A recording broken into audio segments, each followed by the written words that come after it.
Brandy Kanazi, and let me just say, Commissioner Kanazi of the Department of Family and Support Services has been burning the candle at all ends for the last 2 weeks because she and her team have really been taking the lead in making sure that the migrants that are coming to Chicago from Texas are well taken care of, that they have a place to stay, that they are getting medical triage, that they are getting legal services. So I just want to publicly thank Brandy and her team for really doing an incredible job.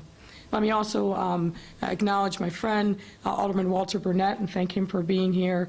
You heard from Alderman Kappelman. We also have with us Joyce Chapman, who wears many hats, but today she's wearing her Phalanx Healthcare Services hat, one of our great partners on the far south side of Chicago, who's also going to be bringing a few words with regard to this new COVID update. We're here today to provide that update, that the new COVID vaccine will help us build on the tremendous progress that we've made over the course of this pandemic. Ever since vaccines arrived in our city back in December of 2020, they have been a necessary, important, essential, life-saving game changer. I can't think of enough adjectives to talk about how important the vaccines are, not only to slow and stop the spread of COVID-19, but also reduce the chances of severe illnesses if one contracts the virus. For that reason, the city and the Department of Public Health forge really important partnerships with local healthcare centers, community organizations, faith institutions, and many others to make sure that we were rapidly responding, providing free and equitable distribution of the vaccines. And now, over a year and a half later, COVID-19 vaccine is widely available all across our city. As of August 31st, over 70% of Chicago residents are fully vaccinated. That is great progress. But we know we can do better. And I know that there's more that we can do to protect ourselves against COVID-19's variants and subvariants. That's why I'm pleased to announce that starting today, CDPH is supporting the rollout of 2 updated COVID-19 vaccines designed specifically to target the Omicron subvariants, and we'll get into that a little more in a moment. This announcement is in alignment with the final recommendation of the CDC and the emergency use authorization from the FDA, and will help further protect the health and well-being of our residents. And these updated vaccines, called bivalent boosters, are a mix of 2 versions of the vaccine. This means that they both boost protection against the original COVID-19 strain, as well as now the predominant strain of BA4 and BA5 Omicron subvariants, which make up nearly all the new COVID-19 cases in the United States, and Chicago is no different. Importantly, these updated vaccines are only approved for those who have completed the primary series, which means that you have had to have had 2 doses of either Pfizer or Moderna, or 1 dose of J&J to get this new vaccine. They are also recommended to be administered at least 2 months following the completion of the primary series, or if you got one of the other boosters. And they will replace current booster dosages for those 12 years and older. The updated Pfizer will be available for 12 and up, and the updated Moderna will be available for those 18 and up. And you can pair either updated vaccine with your annual flu shot and some other vaccines which we also recognize. As summer fades and the weather gets colder, more and more people not necessarily will be going indoors, which increases the chances of contracting COVID-19 and the flu. So make sure that you take advantage of this opportunity and get your COVID-19 shot as well as flu vaccines out of the way in one fell swoop. Updated vaccines are now available at more than 130 pharmacy locations in Chicago, and we recommend calling and visiting your local pharmacy's website for more information on availability. We also recognize that pharmacies are not available in all areas of our city, which is why CDPH will also be stepping up opportunities to get vaccines through its offerings. This includes clinics hosted by the department where a $50 gift card may be offered for those doses depending on availability and eligibility. Updated vaccines will also be provided through the very popular CDPH at-home vaccination program called Protect Chicago at Home. So you don't have to, if you're nervous or can't get to a pharmacy or one of our clinics, we will bring the vaccine right to your home and vaccinate everybody in your household who's eligible. Additionally, CDPH will host family vaccination clinics at city colleges of Chicago through the month of November. And many people have taken advantage of these clinics that have been consistently running throughout. And continue partnering with aldermen and civic organizations, faith organizations across all 50 wards to provide flu and COVID vaccination clinics this fall. So to learn more and to register, please visit chicago.gov/Chicago COVID Vax. That's chicago.gov/COVID Vax. I strongly encourage those who are eligible to get their updated booster as soon as possible. I will be doing that for myself and my family. And if you're not vaccinated now, get your primary series started. You can receive the updated booster in 2 months' time. Folks, you think about where we were standing at this podium in March of 2020. We've come a long way. But there's more that we can all do to make sure that we are safe, that our households are safe, that our workplaces are safe, that our city is safe. And this newest vaccine, I think, provides another important opportunity to make sure that we're protected against the predominant variant here in our city of Omicron. So with that, I will bring up to the stage Dr. Allison Arwady. Dr. Arwady. Thank you, Mayor. So it's been a while since we've done a COVID vaccine press conference, but we're doing a press conference because this is a big deal. This updated COVID-19 vaccine is the first time we've had a change to the kind of COVID vaccine you can get. Protection not only against the original strain of COVID, which is what we've been using for all of the vaccines and boosters to date, but now also new protection against Omicron BA4 and BA5. It's fantastic timing. You're going to see 99.9% of all of the cases of COVID right now are this BA4, BA5 subvariant. So getting the vaccine that is a perfect match is your best chance to not only protect yourself and your family and your community long term against severe outcomes, but also hopefully to help us get ahead of the COVID virus looking to the winter. Here we go.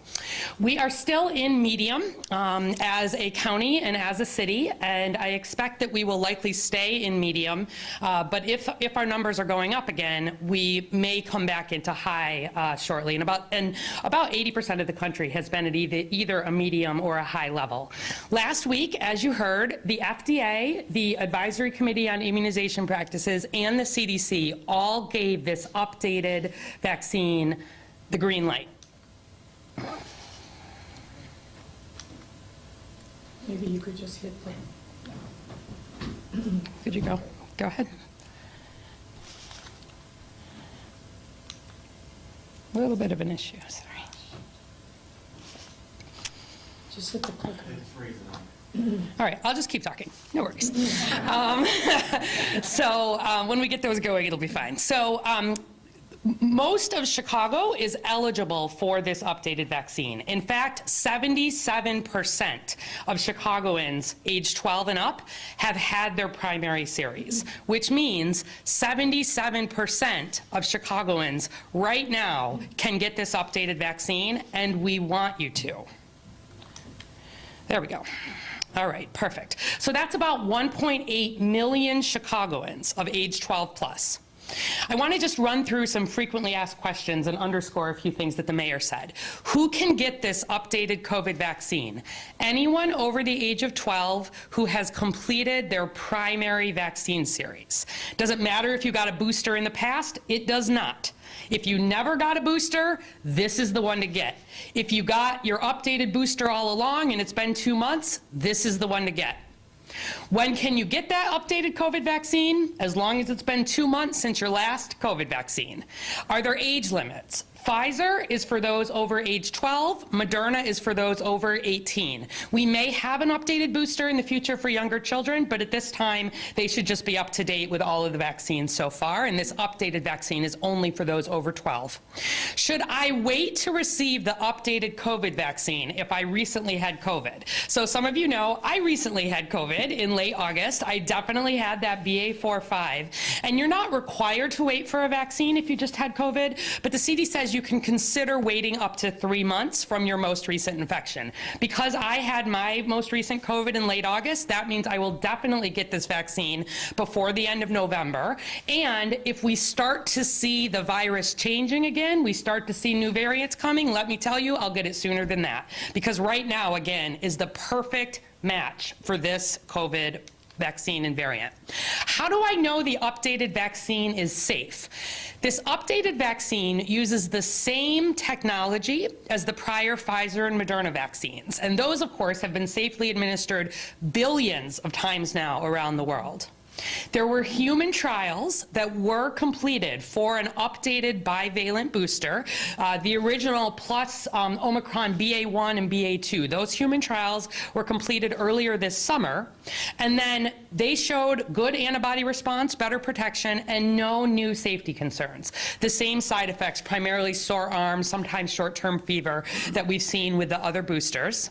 And then that version, that human-tested version of the Omicron bivalent vaccine was then better matched to that spike protein of BA.4 and 5. This is the same way that flu vaccines get updated every year. We make them match the circulating flu strains. So please know that the research has been done. These vaccines are safe and available, and everybody over the age of 12 in my family will be getting one. Can I still get the original booster? Actually, no. For people over 12, this booster is replacing the old booster. So the one you're going to be getting from now on is the one that both gives you better protection against the original strain and the update.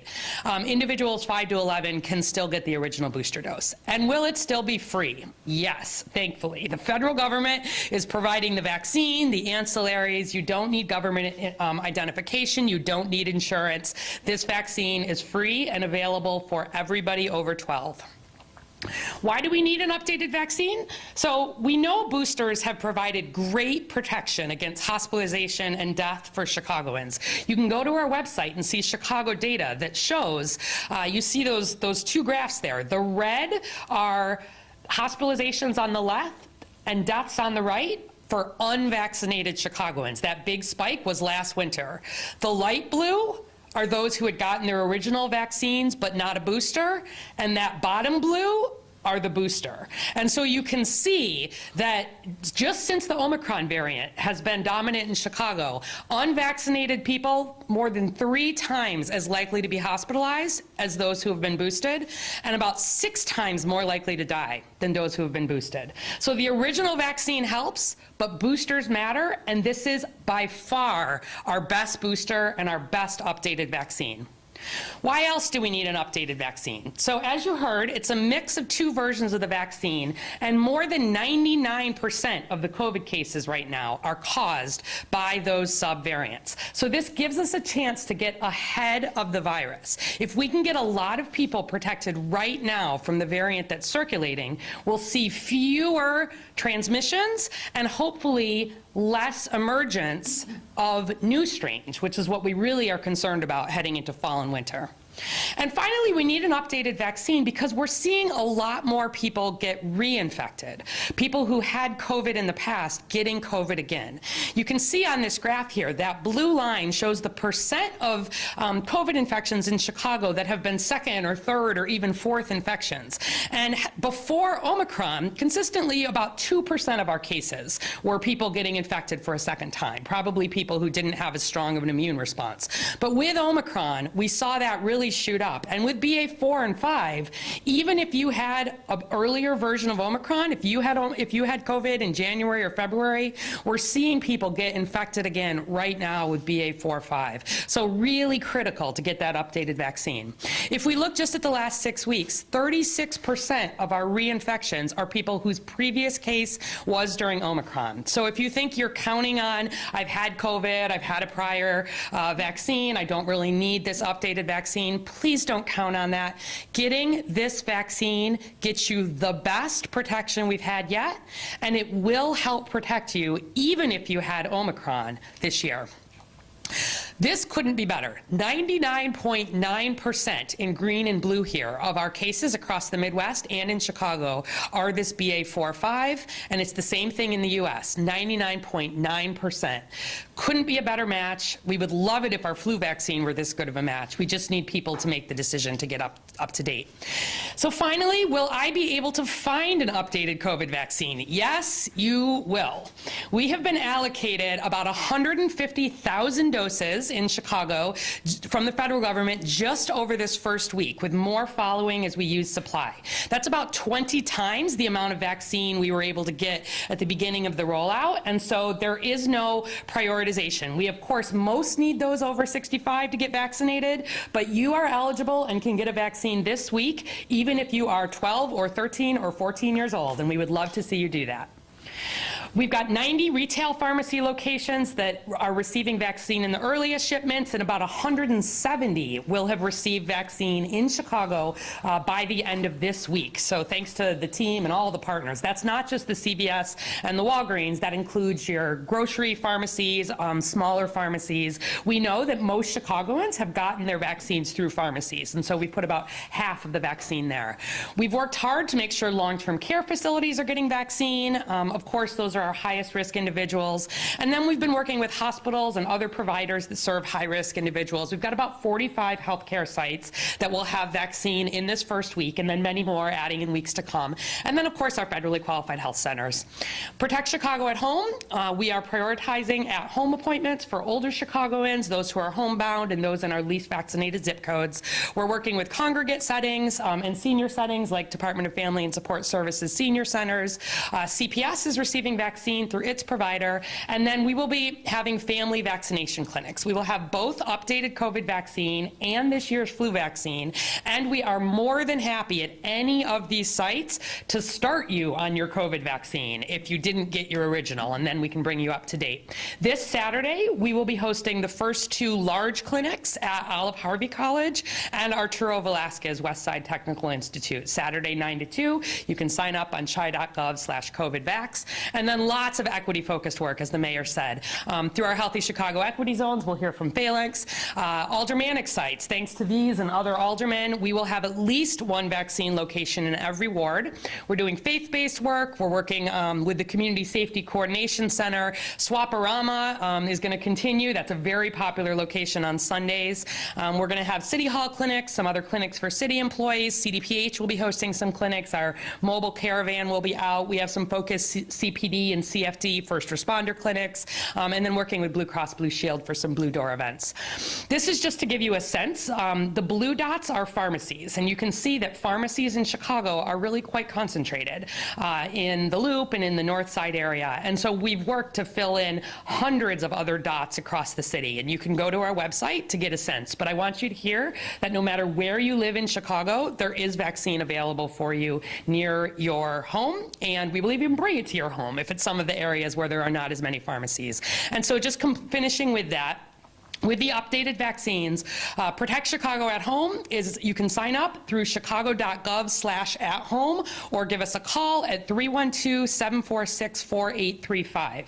We are initially prioritizing updated vaccine appointments for free for anybody in the city who is over 65 or homebound, as well as anyone living in those eligible zip codes. And we continue to have gift cards, especially for people getting primary series anywhere in the city. We're happy to bring you at your home a first dose or a second dose, and then this is our prioritization for the updated vaccine. So you need a vaccine, you need a booster, you have any questions, our team is staffing this number 7 days a week. Please don't think, oh, this is just more COVID news, I'm really tired of COVID, I don't need to do anything. We need Chicago to get this updated vaccine. It's new, it's different, and it will give better protection than what we've had previously. And with that, I'll bring up Dr. Luna. Thank you, Dr. Muy buenos días a todos. Yo soy la doctora Geraldine Luna, directora médica del Departamento de Salud Pública de Chicago, y hoy les traigo las actualizaciones. Tenemos una muy buena noticia, y es que ahora tenemos disponibles las vacunas actualizadas contra el COVID-19 para proteger a las personas de la variante dominante del coronavirus que circula actualmente en los Estados Unidos. Y a medida que nos acercamos al otoño y al invierno, necesitamos esa protección. Esta vacuna se llama refuerzo bivalente, lo que significa que tiene dos versiones de la vacuna que protegen inicialmente contra la cepa original del coronavirus y ahora esta nueva protección que tenemos contra las subvariantes B4 y B5 del Omicron, que son el 99.9% de todos los casos registrados en los Estados Unidos. Esta nueva vacuna está aprobada para administrarse en personas de 12 años o más con Pfizer o 18 años o más con Moderna, 2 meses después de quienes completaron su serie primaria o refuerzos con Pfizer, Moderna, Novavax o Johnson & Johnson. Y para aquellas personas que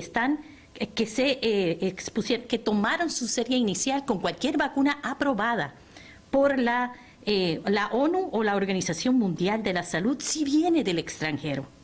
Los pacientes pueden mezclar y combinar vacunas de la serie primaria de sus refuerzos. También pueden combinar la vacuna actualizada bivalente con su vacuna actual de la gripe o con cualquier vacuna que le quede pendiente, siendo 100% seguras. Esta vacuna actualizada reemplazará las dosis de refuerzos actuales para personas de 12 años de edad o más. Las vacunas actualizadas han cumplido con los estándares más rigurosos de seguridad, eficacia y calidad de fabricación que tiene el sello de aprobación de la Administración Federal de Drogas y Alimentos o la FDA y del Centro de Detección y Control de Enfermedades de la CDC. La vacuna estará disponible en Chicago esta semana. Sabemos que los adultos mayores y los pacientes inmunocomprometidos tienen más posibilidad de enfermarse gravemente por este COVID-19 en el momento. Por eso alentamos que sean estas personas que tomen la iniciativa y reciban la vacuna actualizada lo antes posible. Hay muchas maneras de que las personas pueden obtener las vacunas actualizadas. Pueden llamar al sitio web o a su farmacia local o pueden ir a nuestras clínicas del Departamento de Salud, que en un lente de equidad suple esas farmacias o esos lugares donde todavía las farmacias no tienen esa disponibilidad. Protege Chicago al Hogar también ofrecerá la vacuna de refuerzo del COVID-19 para personas con una priorización a las personas confinadas al hogar y las personas mayores de 65 y los que viven en ciertos códigos postales con los niveles más bajos de vacunación, otra vez en un lente de equidad.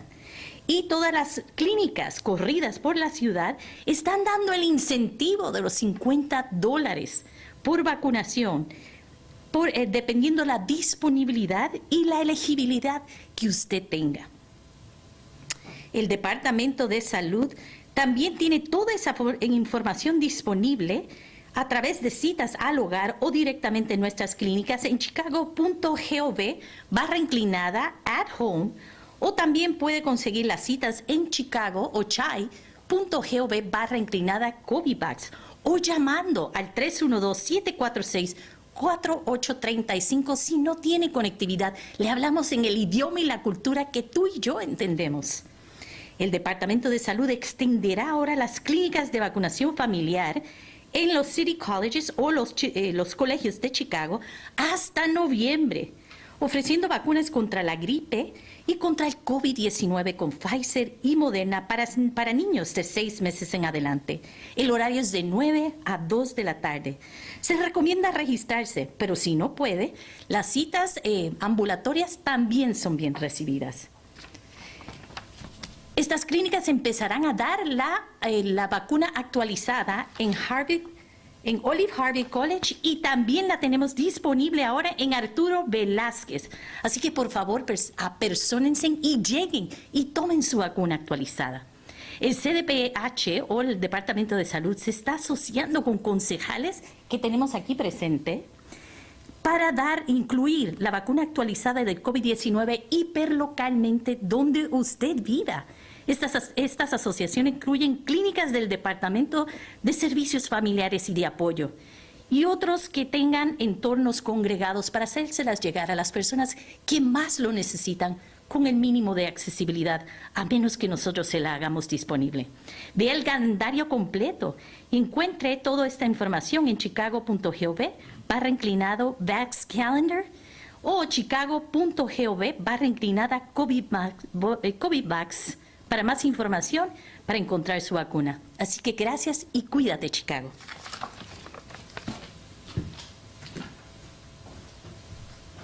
Thank you, Dr. Luna.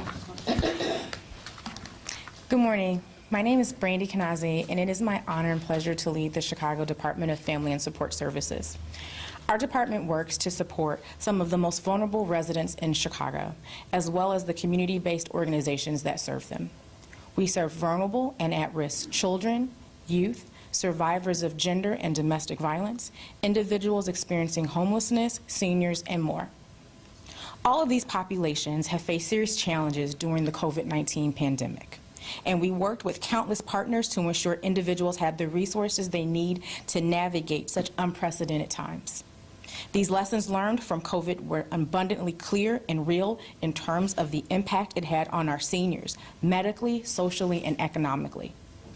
We believe that our work is meant to support seniors as they age independently and safely within their communities. We offer services and resources that empower, engage, and enrich the lives of older adults. But with COVID came severe isolation, financial burdens, fear, and health concerns. And so when vaccinations were developed, it was the critical concern that we work with our partners at CDPH to protect our city seniors and help them get back to their pre-pandemic lives as quickly as possible. We worked in partnership with CDPH to connect seniors to vaccine opportunities, provide educational awareness, and help address vaccine hesitancy. September is National Senior Centers Month, and the theme is strengthening community connections. We are kicking off our month-long celebration by welcoming health partners into our senior centers to provide vaccination support in the same community spaces that provides fitness, recreation, meals, and health, wellness, and supports. In keeping with that partnership, from today, September 6th, through September 16th, from 9:30 a.m. to 12:30 p.m., all of our 21 senior centers will offer flu and pneumonia vaccinations, as well as the original series and the new booster shot. Additionally, we invite our frequent senior center visitors and those who are visiting for the very first time to participate in our programming. We also want them to stay and enjoy a meal, as well as the many resources and activities that we offer. Our seniors are open and available to all older adults, age 60 and better, as well as those who reside in Chicago. You all have a standing invitation to come and check us out. To find your local senior center and find the next vaccination event, please visit chicago.gov/seniors. Today is an important step forward for our community's older adults. and as we continue to protect our communities from future waves of the COVID-19 virus. Thank you again, and now I would like to bring up our partner, Joyce Chatham from Phalanx Family Services. Thank you.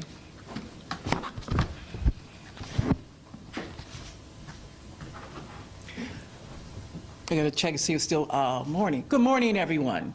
My name is Joyce Chapman. Thank you, Mayor Lightfoot. Thank you, Commissioner Arwady. You are just we at Phalanx talk about you so much, the intelligence in which you give us all the time. We thank you. And to the Alderman, Commissioner Kanazi, and Dr. Luna, thank you for this opportunity to speak to you from, we say, from the boots on the ground.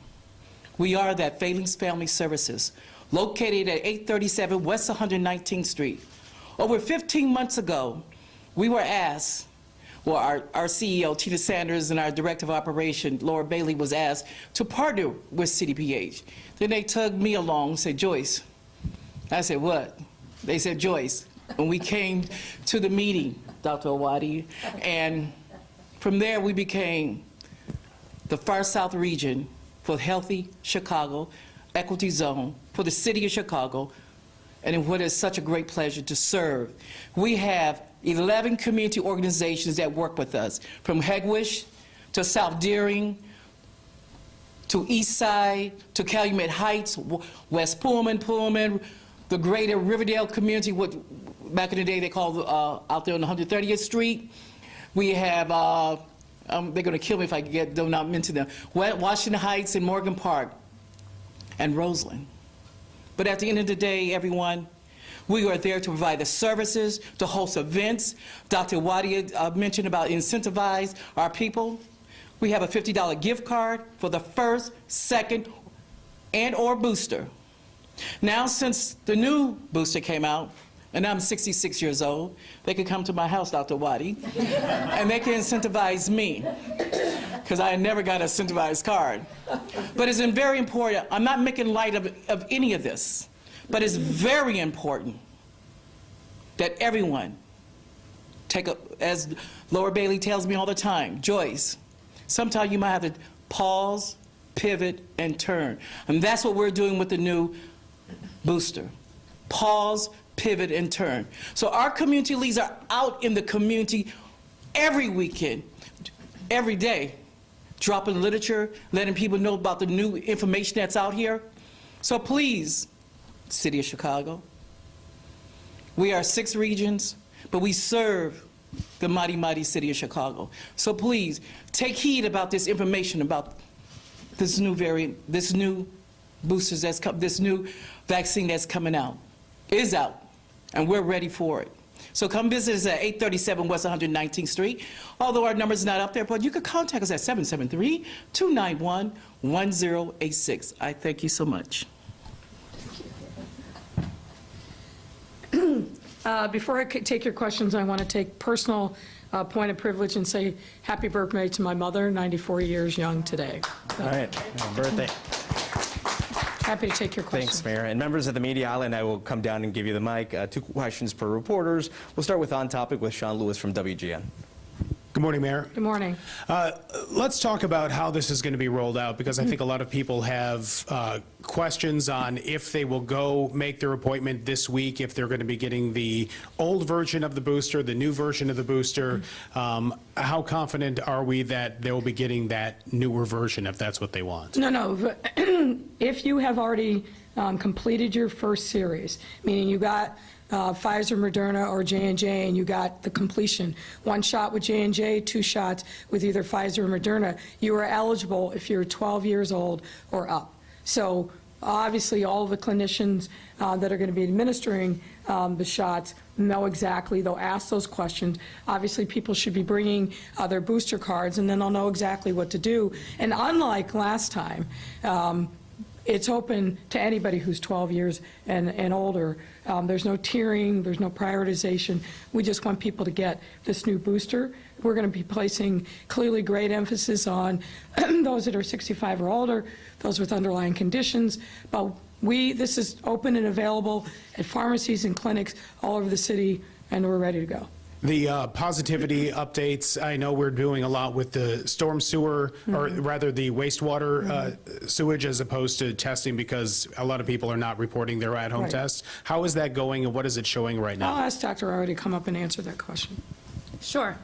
So yes, we continue to both test samples from all over the city, which is how we know that more than 99% of our clinical cases are BA4-5.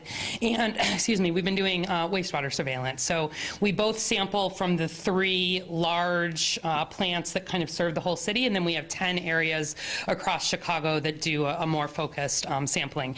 And every week we update that on our website. We are continuing to see COVID really, we consider at a high level when we look at our wastewater right now, and that is true really across the city. There have been some parts of the city that sometimes surge and come down, but it has been another way for us to follow along, and I want folks to know that COVID is very much still here, even though you're hearing about it less.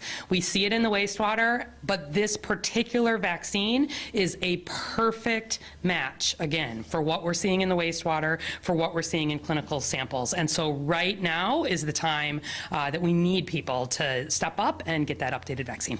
Amy Jacobson.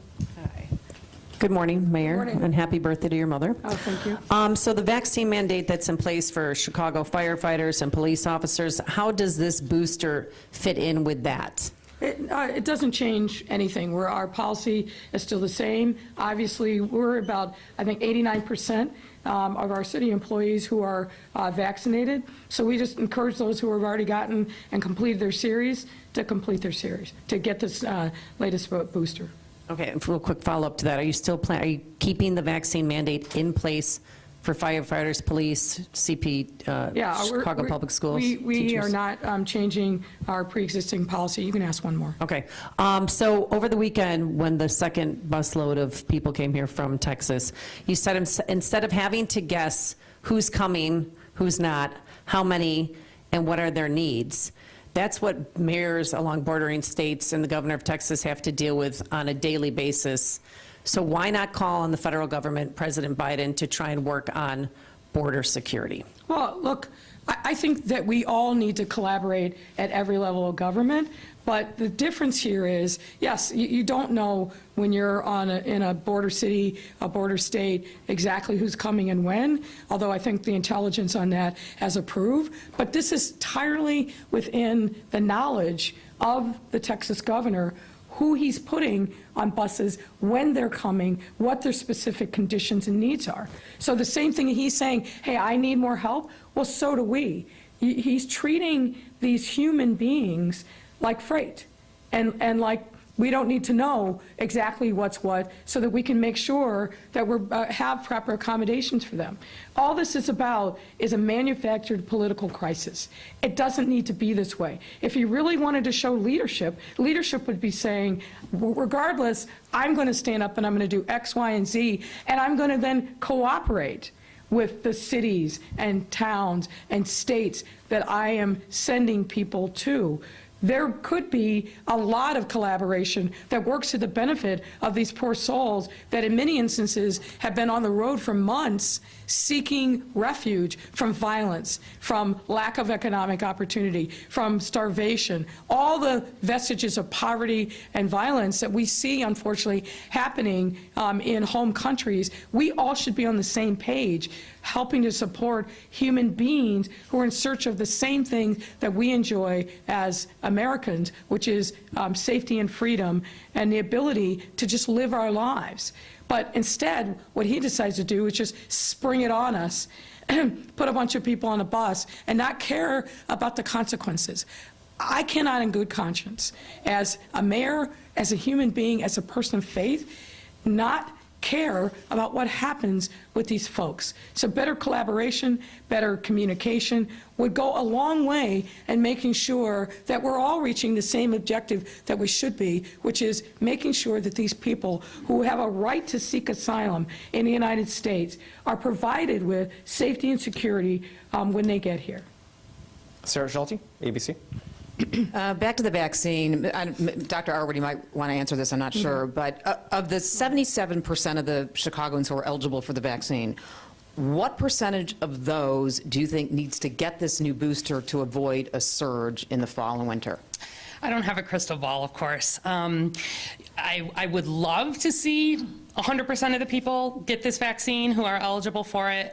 We know realistically that's unlikely to happen. I continue to have the most concern about neighborhoods and social networks that are less vaccinated at baseline, which is why you hear us talking not just about the updated COVID vaccine, but saying, you know, if you are someone who didn't get a vaccine before, now is also a great time to start, even that original series.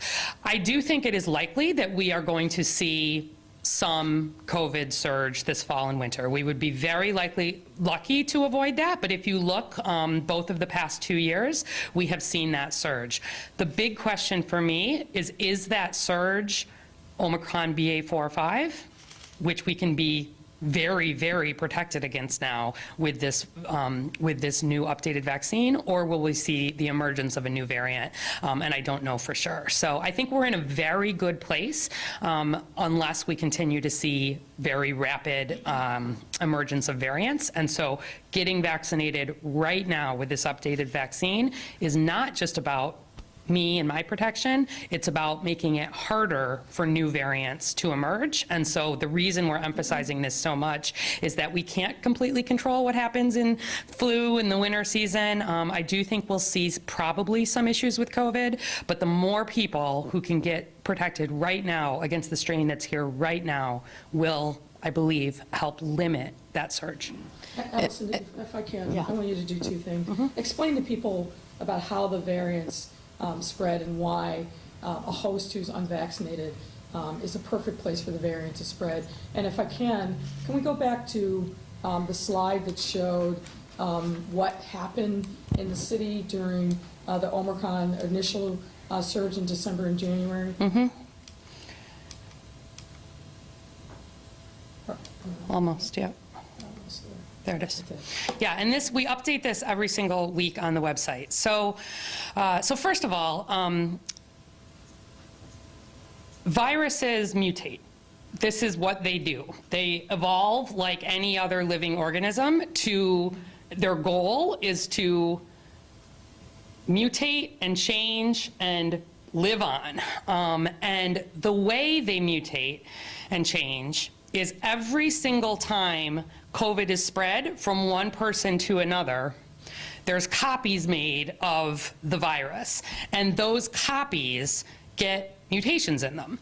Most of the time, those mutations are not dangerous, but the problem is that when you get a mutation that in some way makes the virus stronger, makes the virus more contagious, makes the virus more likely to make people sick, that version outcompetes all of the other versions of the virus. And so what we see is the more transmission that is happening, the more chances there are for the virus to mutate, and when the virus mutates, that is when we see the emergence of new variants. And so when you've got folks who are not vaccinated or not protected, have not seen versions of COVID before, when they see a new version of COVID, it's an opportunity, it's a great opportunity for the virus to mutate and create a new variant. And so you getting vaccinated, like I said, it is for you and for your family, but it also at the population level helps us give less opportunities for that virus to mutate. And yeah, the mayor just wanted me to highlight this again. This is Chicago data, and it shows going all the way back since we've had vaccine. The red line is what has happened, hospitalizations on the left and deaths on the right, to unvaccinated Chicagoans. And so you can see that big spike was Omicron in this last January, but you can see even the spikes coming before that were largely falling on the unvaccinated in the red lines there. And then the dark blue line are those who have been up to date. And we were emphasizing this difference. If you look in January in that peak there, you see there's a big difference between the light blue line, which are people who also got boosted. the dark blue line, people who also got boosted, and light blue, those who had gotten their original vaccine but had not been boosted.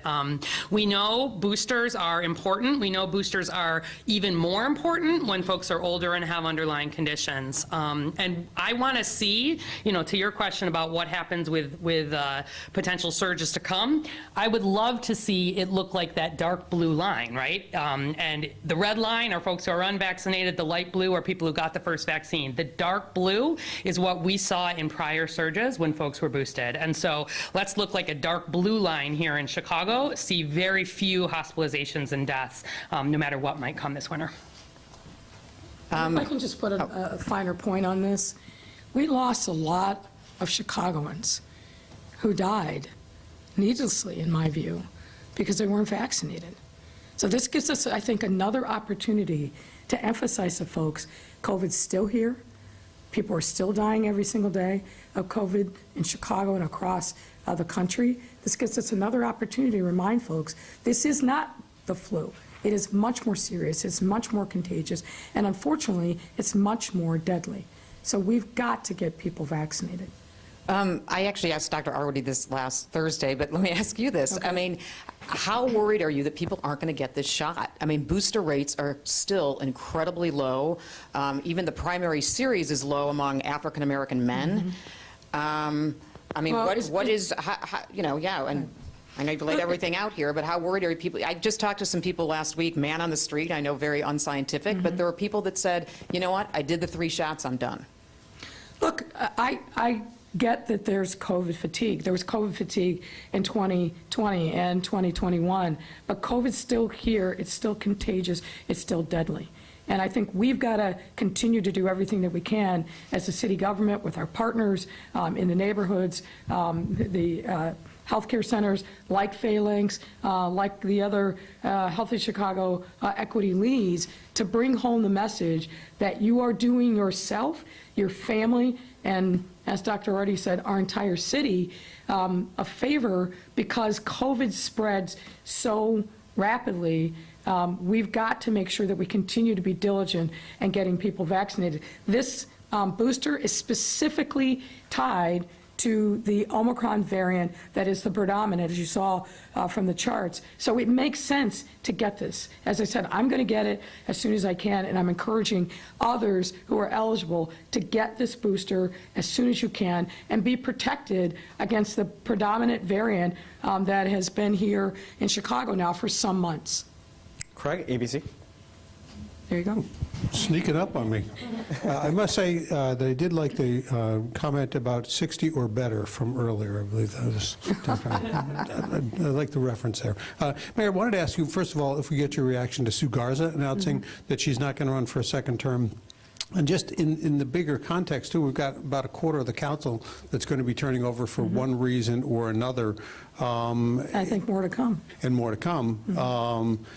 This is going to maybe make the next council a little more independent. Do you agree with that assessment? And how might it impact the second term? I can't look into the crystal ball and tell you who the new members are that are going to be coming to replace. That's what the voters are going to decide through the elections. But look, let me talk about Sue Garza first, and then I'll pan back and talk about the larger issue. What I understand is that Sue sat down, like many of us do, with our families, and made a decision that was in the best interest of her and her family. She has given the full measure of her being to her ward, to her community, and to the city of Chicago for 31 years. That is a really long time. And she's made a decision that I told her I was proud of, because she sat down and made an assessment about what her priorities were with her family, and they made this decision as a family. And we have to respect that. We also have to respect the work that she's done as a teacher, as somebody who opened up her house literally to the kids of the neighborhood, the kids of her school. You know, if you know anything about Sue Garza, she gives everything 1,000%. And she's made an assessment that now she's going to give her family 1,000% and not share herself with others. And you've got to applaud that. And look, I think, you know, there's been a lot written about the Great Resignation. Aldermen are not indifferent to that. And it's been very difficult over these last couple of years in particular to be a public servant and to be on the front line. They have a job that is very different than anyone else, different than a mayor for sure. And I think a number who have served, and there are some who are dancing a little bit of a jig earlier, I won't speak for him, but he can speak for himself, have just decided, I want to move on and do something different. And many of them, I think, are going to be the things that have been really the things that they've loved, invest in community, focus on a particular issue. I think you're going to see many of them focus on those things. I think others are just going to say, you know what, I'm going to enjoy my retirement, like some have. So the Great Resignation didn't pass us by. I think people are making decisions about, again, what's in the best interest for them and their family, and particularly if they've been at it for decades, as many have. So, as I said, I expect to see more announcements in the coming days and weeks, and you've got to respect when people make that assessment. You know, a year ago, in an interview, I said running for re-election for me wasn't a gimme, and people lost their minds. But it's not a gimme. When you're on the front line and you are giving the full measure every single day, and particularly in the environment that we're in, this is a tough environment to be an incumbent, to be a public servant, and many people are making the decision that it's time for them to move on and do something else. You'll probably be the first to admit that there has been some contentious moments that you've had with members of the City Council, whether it's Jeanette Taylor or others. Should you win another term with a different council, will you take any kind of different approach to governing? And will it be a kinder, gentler Mayor Lightfoot if there's a second term? I think you overstate the reaction. And you bring up Jeanette Taylor. I have a perfectly good and productive relationship with her. We just saw each other over the course of the weekend. Look, I'm 60 years old. I'm not going to change who I am. I definitely will have and will continue to push people sometimes out of their comfort zone, because that's what our residents are demanding of us. The status quo that I inherited it didn't work for people. It failed most of our residents. And it's challenging when you have somebody sitting on the 5th floor saying, we need to do better. We need to make sure that we're more responsive to our residents. But I think most of the members of City Council understand it, and we've been able to govern together. I don't govern by fiat. I govern with my colleagues in the City Council, and we've done tremendous things over the 3+ years that I've been mayor to benefit our residents. We're here today talking about COVID. We work together to make sure that we were meeting residents' need, both in communicating what the aldermen were seeing in their residents, what the needs were, but also to make sure that we were passing legislation that worked for people, whether it was putting dollars into the hands of small business people so their employees could stay employed, whether it's making sure that we had the right resources in public health and the Department of Family and Support Services. The list is on, making sure that employers were respecting time off for getting vaccinated, or if they had COVID, making sure that they weren't retaliated against, or as, for example, when the hospitality industry started opening back up, making sure that those workers had first dibs on getting their jobs back. There are a number of things that we have done to help the residents of our city every single day by working together. And we can't get that done unless we have a relationship, unless we are sitting down at the table. We're not going to agree on every issue, but we don't have to. It's a democracy. We debate, and then we compromise. And that is, frankly, I think the beauty of our democratic system is that we bring people from different walks of life, different experiences, but bottom line is our focus has to be on what is in the best interest of our residents. And I'm proud of the work that we've done now in 3.5 years. And we'll keep making that case to the voters. Thanks, Mayor. A.D. Quigg, Tribune. Alderman Burnett, anything you want to tell us today? Not me. I'm running for re-election. Okay, good to know. We'll note that. Mayor Lightfoot, have you or anyone in your office spoken with Governor Abbott or anyone in his office since this started in an attempt to coordinate? And have there been any talks with federal officials about what's been going on? I'll take the second part of your question. Yeah, we talk with our federal partners on a regular basis, individually, through briefings. And not only our federal legislative partners, but we have been talking to folks at the White House, and I'm going to Washington later this week and going to be sitting down with some of the folks to describe for them what the conditions are on the ground here in Chicago, but also make sure that federal help is coming, not just to Chicago, but in all the cities and states that are welcoming cities and states, to make sure that we've got the resources that we need. But I think the level of understanding and collaboration is quite good. I'd love to have a conversation with Governor Abbott. I'd have a long list of things on my agenda, but I've been speaking, obviously, to him publicly about let's just treat each other with respect. Let's treat the people who are traveling across our country with respect, and look for an opportunity to have more dialogue. I won't say more, have some dialogue, some collaboration. We're obviously talking to people on the ground in Texas on a regular basis, but this is not a governor who wants to collaborate and cooperate with us. There's a way to do it. It's real simple. Pick up the phone, send me an email, work through third parties. I'd love to see that, because that to me would show that importantly, that he's regarding these folks as human beings who are deserving of respect and dignity, and not treating them just like freight to be shipped across the country. Ted Phillips is preparing to step down from the Bears. The team is having a community meeting this week on the Arlington Park plans. How, if at all, does this change the dynamic of your talks with the team? I don't think it changes it at all. As I said months ago, we were going to make a very compelling case for them to stay in the city of Chicago, and I think that we've done that. And we're going to continue our discussions. We're going to continue our discussions excuse me, with the league. But as you know, I'm somebody who likes to plan. So we've got Plan B, Plan C, and others in the works as well if the Bears decide that they're going to abandon the city of Chicago. I hope they don't, and we're going to keep fighting that fight as long as we possibly can. Heather, WTTW. Hi, Mayor. A WTTW news analysis found that the expanded and extended curfew the City Council approved at your request was enforced only 4 times between mid-May and mid-August. Does that data lead you to conclude that that was an ineffective attempt to fight crime in Chicago? No, I mean, as I understand what you just said, it sounds like you're judging quote-unquote success by the number of people who were either arrested or given some kind of administrative notice.